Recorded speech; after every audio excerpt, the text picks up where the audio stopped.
মেয়েদেরকে বলবেন স্কুলে যাবা, স্কুল থেকে আসবা, কোচিং এ যাবা, আসবা, এখানে সাজগুজের কি হলো? সাদা সিধা ভাবে যাবা, সাদা সিধা ভাবে আসবা। তার মানে কিছু কিছু মেয়েদের স্বভাব হচ্ছে সুন্দর করে সেজে টেজে রাস্তা দিয়ে যাবে, আসবে, ছেলেরা প্রেমের প্রস্তাব দিবে আর গ্রহণ করবে। আর দেখবেন 2-4-10টা যদি ছেলে হয়, ওর 1 মাসে আর খরচ ওই ছেলেদের কাছ থেকে উঠে আসবে। কথা বলেন ঠিক কিনা? এরকম আছে না নাই? আর এইরকম যারা করে এই জাতির মেয়েরা দেখবেন প্রেম করার বেলায় হ্যান্ডসাম 10টা-12টার সাথে করে করুক, কিন্তু শেষ বেলায় যা দেখবেন এদের কপালে টাকলু চান দিয়ে ভরিয়া জোটা। কথা বল না কে? যারা আগা বেলায় ছেলেদের জীবন নষ্ট করে তারা শেষ বেলায় যা দেখবেন বয়স্ক পায়। কথা পায় না। আবার ছেলেদের মধ্যে এরকম আছে নাই? কথা পায় না কেন? ছেলেদের মধ্যে এরকম আছে স্বভাব চরিত্র খারাপ, খালি দেখবেন মেয়েদের জীবন নষ্ট করার তালে থাকে। ও চিন্তা করে যতদিন আছে মেয়েদের সাথে প্রেম টেম গোষ্ঠী ফষ্টি করে যায়, শেষ বেলায় যা রাবেয়া বস্তি রহমাতুল্লাহ আলাইহির মতো একজন আল্লাহওয়ালা মেয়েদেরকে বিয়ে করবো, এরকম চিন্তা ভাবনা আছে না?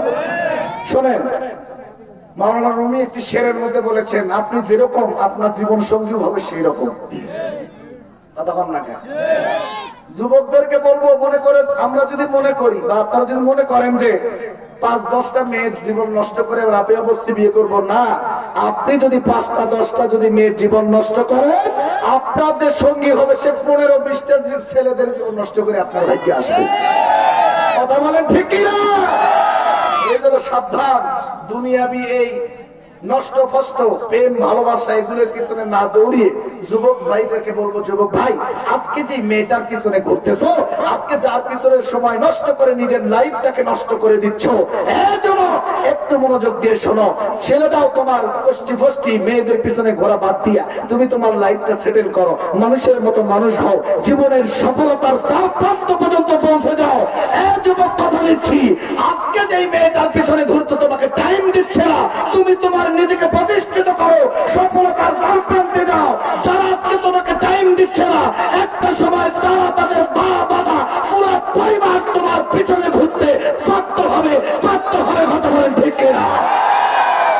কিন্তু সত্য হচ্ছে আগে নিজেকে প্রতিষ্ঠিত করো, ঠিক না?